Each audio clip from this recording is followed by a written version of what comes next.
While the vehicle is stopped at a traffic light or intersection, the automatic brake hold function maintains braking force without needing to keep your foot on the brake.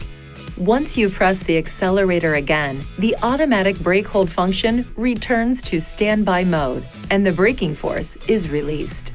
With the ignition switch in the on position, push the automatic brake hold switch to turn the automatic brake hold on or off. The indicator on the automatic brake hold switch will illuminate. The operating status of the automatic brake hold will be displayed here on the vehicle information display. The indicator will illuminate white when the system is enabled and change to green when the system is actively holding the brake.